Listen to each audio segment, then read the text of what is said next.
Hey guys, it's Sarah and today is BookList Thursday. This is a video series I do with my friend Lindsay over at Lindsay's Little Library. And every Thursday we bring you some sort of fun list or book topic or something that we feel like talking about for that week. And for this week, we are going to talk about some of our favorite book covers. Because let's be real, we all have cover buys. We all have bought a book strictly because of the cover. Maybe it sounds interesting, maybe you have no clue what it's about, but it's a cover buy because the cover just draws you in, and that is absolutely what a cover does. That's the first thing you see when you look at a book. It's supposed to draw you in, so we're going to talk about some of our favorites today.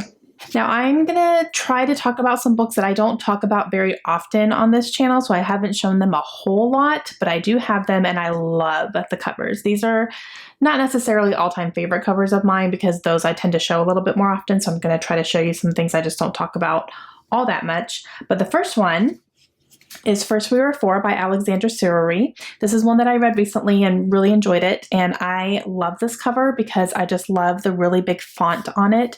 I love the smoke that is around the Roman numerals and into the words, and the purple, like the colors on it are beautiful. I love the spine as well because it kind of takes a little bit of the image in there and it's, you know, kind of goes throughout the words there, and it's a beautiful, beautiful cover. I don't know what it looks like naked. Okay, so naked it's just black, but the spine is a very shimmery purple, which I love that as well. But yeah, this is just, it's a beautiful cover. I absolutely love it. It's beautiful. All right, this next one is not an original cover, it's an anniversary cover, and that is The Outsiders by S.E. Hinton. Now, I read this book in high school, and I loved it. And then we watched the movie, and I loved the movie. This is one that I would like to reread at some point, so this will, you know, this is something that's been on my radar for a little bit. But I did go ahead and get the 50th anniversary edition. I love the leather jacket on the front of it, and I also love the inside of this book because the naked hardback has gold on the spine, so it's gold, and then you can see, oh, I hope, there's indentation of the boys.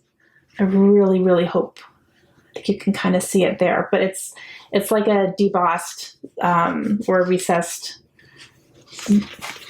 outline of the boys. I'm trying to think of the words, but I absolutely love that. And then I also love when you first open it, it has a whole bunch of script and writing and some words and phrases from the book. So I love that as well.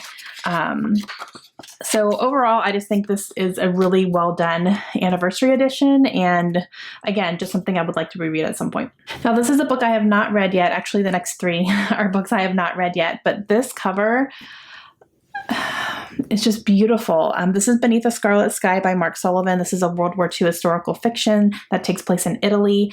And I don't know what it is. I think it's the colors. Like, look how beautiful that sky is. It is so gorgeous. And the way this feels, like, I wish you could feel it. It's buttery. It's like velvety. It feels so good. I just want to sit here and just do this all the time. It feels so nice. It's got a heft to it as well. It's a book that feels good in my hands. And I love that. And again, I haven't read this one, but I have heard amazing things about it. So I will get to it at some point.